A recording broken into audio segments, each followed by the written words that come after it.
Hello guys, good afternoon, good afternoon. Ay, good evening na pala, alas 6, 18, 6:18 na pala. So magandang gabi po sa inyong lahat. So ayan po guys, papakita ko po sa inyo kung ano yung nabili po natin sa araw na ito. Una, bumili po ako ng mga close up. Ayan. Dahil sale sila, kita nyo naman doble, di ba? Plus, bumagsak pa yung presyo. Kaya bumili po tayo ng close up para ipapadala natin sa Pinas. Ayan po. Close up. Okay? Wala man akong ipin. Hindi ako hindi na kailangan sa akin toothpaste na close up.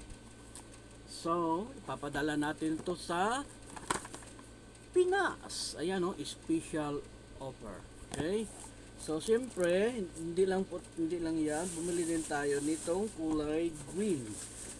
Kulay green na close up. Ayan. Kulay green na close up. Okay? Close up, special offer din po yan. So, yan po yung mga pinag-shopping natin today. Okay?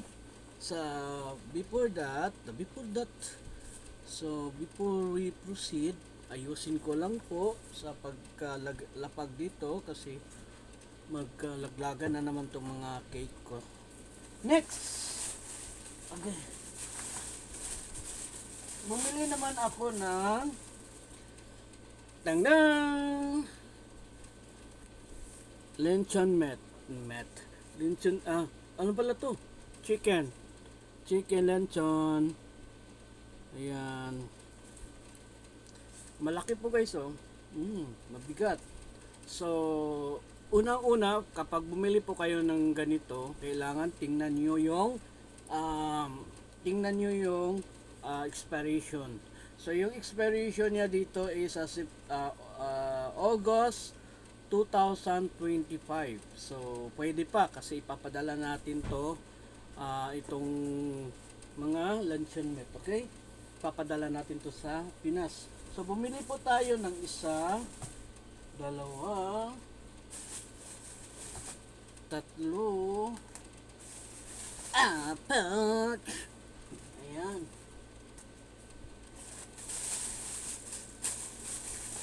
Lima.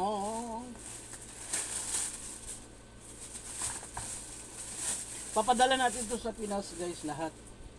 Anim, pito, walo, siyam,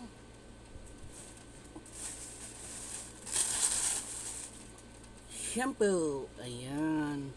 So dadagdagan pa natin to guys. Pero pasensya na po, hindi ko alam kung, kasi kung 10 lang, hindi lahat mabibigyan. Gusto ko talaga bumili ng mga ganito. But anyway, next! Bumili din tayo ng luncheon meat din na maliliit lang po. Kita nyo naman po yung kalaki oh. Diba? So dalawa bagat to siya. Isang ganito, dalawang ganito. So bumili po tayo ng 20 perasong ganito. Okay? Papakita ko pa guys. Mabigat kasi. Ito, sandali. Ayan. Ito yan, yung mga maliliit. Okay? So, actually, meron na po ako nabiling mga ganito din. Ayun po, marami po yan. Marami. Oo. So, marami na po tayo nabili niyan.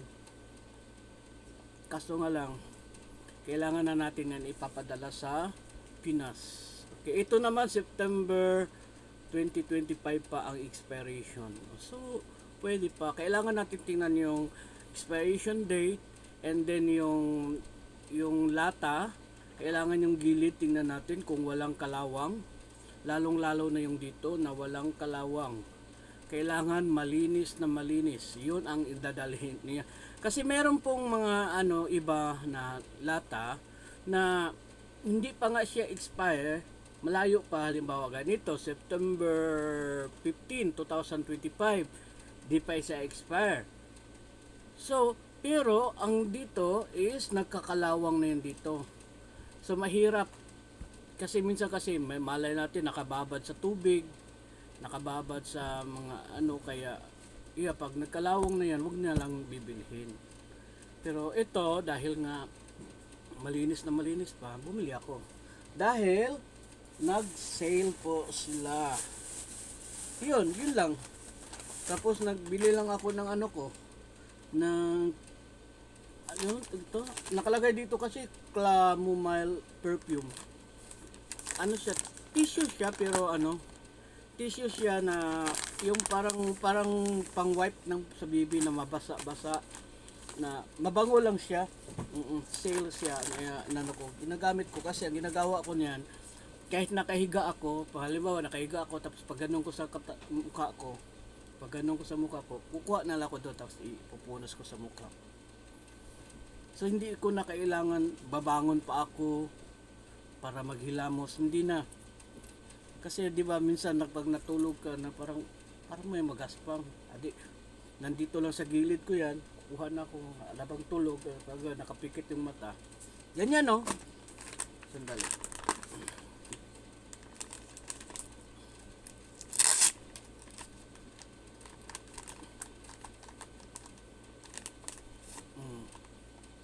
Ganyan. Sarado ko lang. Halimbawa, naramdaman ko sa mukha ko yung yung parang may magaswang. Natutulog ako, nagaganon-ganon ako. Natutulog, ganyan. Ganyan. Tulog ako. Kapikit lang ako. Kasi, minsan kasi pag naramdaman ko na parang may buhangin yung mukha ko. So, gaganon-ganon lang. Pag medyo, hanggang sa hanggang sa mawala yung tawag nito, yung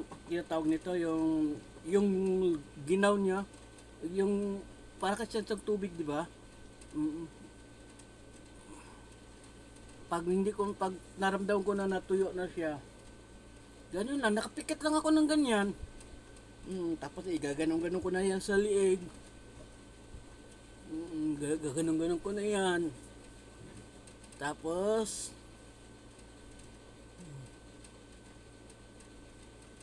ganyan.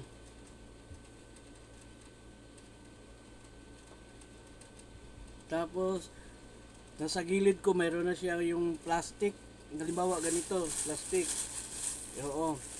Halimbawa ito, plastic siya. I-shoot ko na siya sa ganyan siya sa plastic. Nandito na yan sa gilid.